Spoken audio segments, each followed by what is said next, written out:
What is up, ladies and gentlemen? Today on Fight Algorithm, I'm doing something a little different. I'm doing something a little special. So, for those of you that obviously probably don't know me, I'm a huge Marvel comic book nerd.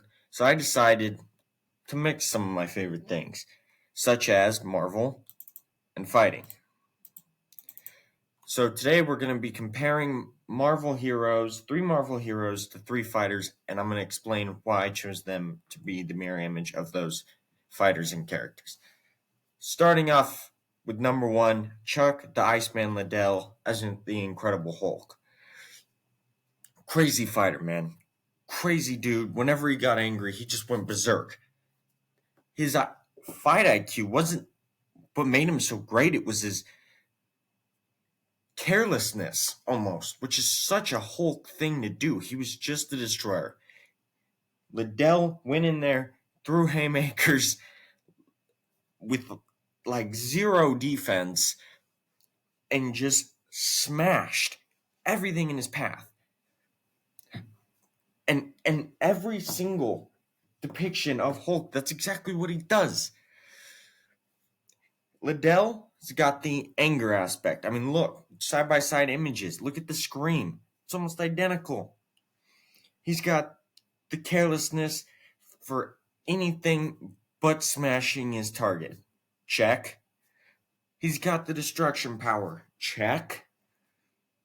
And he's got that certain animosity that just embodies that Hulk facade. The scream was so iconic. He would throw his arms back like this and just start screaming. And I mean, even in this image, that's kind of what the Hulk is doing. So it was just, to me, the perfect person to compare to the Incredible Hulk, in my eyes.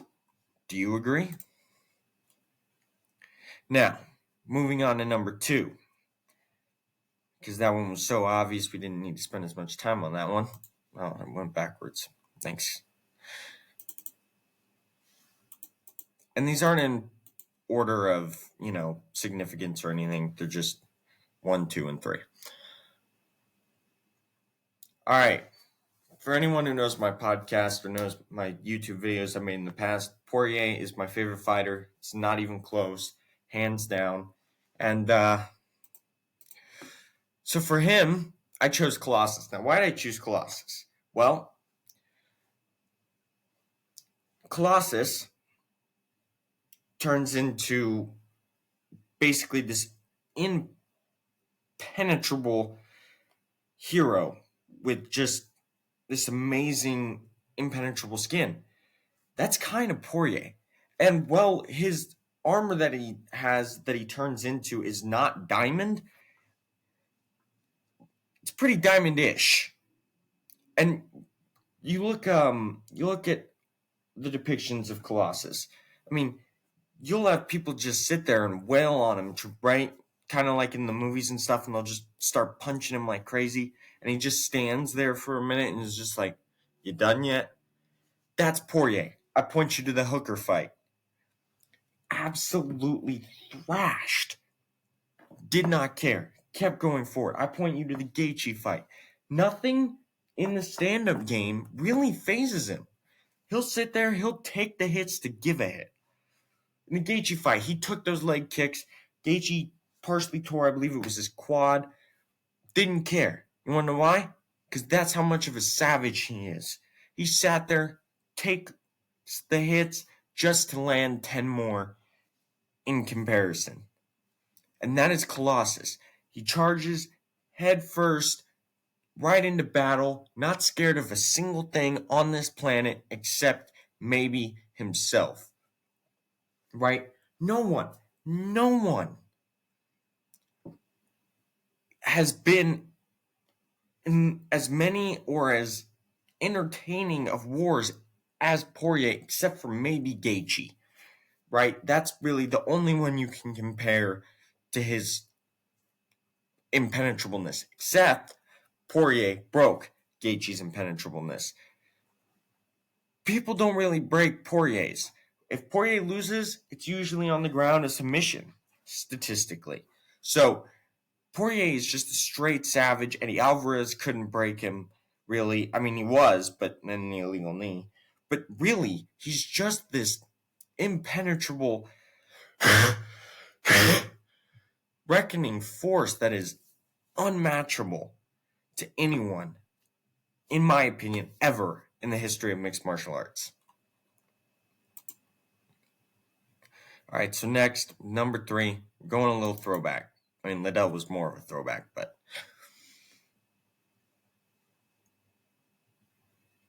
load. Mighty Mouse, Black Panther.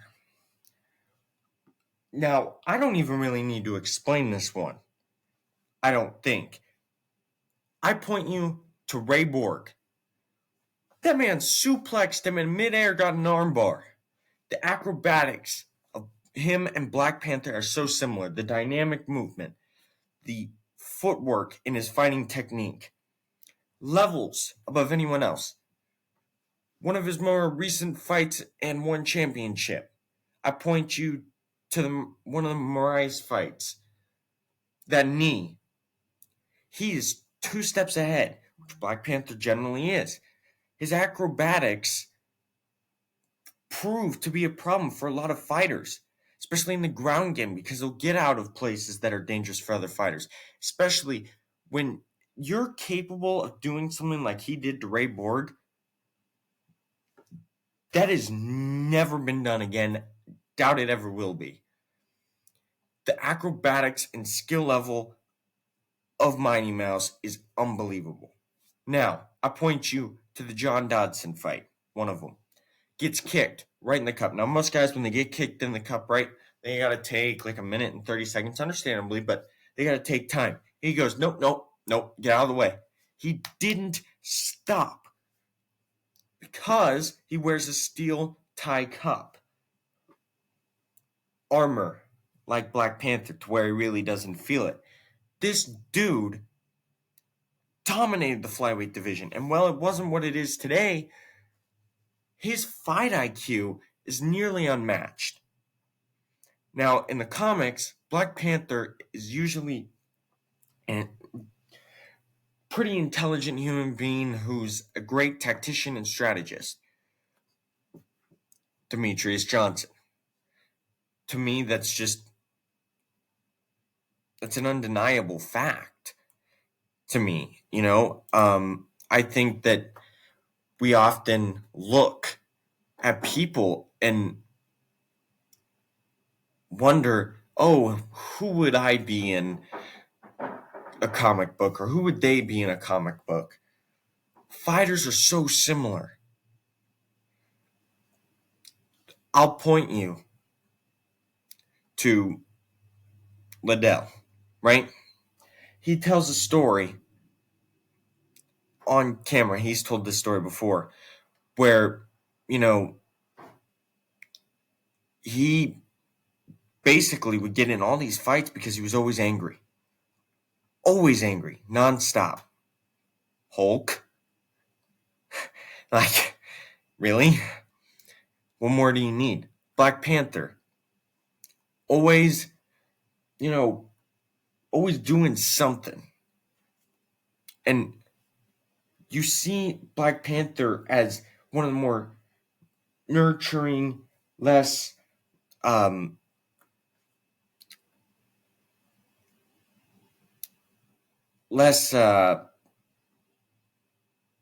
bickering people in the movies and in the comics and stuff, which is exactly who Demetrius Johnson is. He doesn't really, jab at fighters with, oh, you're a terrible this, you're a terrible that, whatever.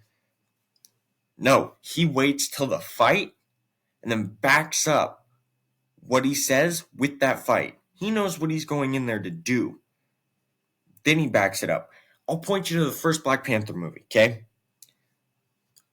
When he shows back up after being killed by Killmonger, what does he say? As you can see, I am not dead, right? Okay, Demetrius Johnson traded, one championship. People are like, oh no, it's the end of his career. Boom, takes off. Makes one championship MMA something that it never could have probably been without him. Just this incredibleness. As you can see, Mighty Mouse is not dead. He's still here. He's still prominent even at his older age. He's still one of the best, most technical fighters we will ever witness ever in the history of this sport and beyond. Hands down. Now, Poirier, Colossus. He takes a hit, gives it right back. He doesn't let the hits phase him. Sure, he'll get cracked, but the difference is, some fighters, they'll try to play defensive, they'll try to, back off, maybe take him to the ground and do a level change. Not him. He'll let you hit him because he believes he's going to hit you harder. He believes his chin is better. So he'll let you hit him just so he can hit you what he believes to be 10 times harder. That is a warrior. That is a gladiator spirit encapsulated in this perfect facade of a fighter that just loves to clash, loves to compete, loves to go head on with the best of the best. So, tell me, do you think I got any wrong? Until next time, ladies and gentlemen.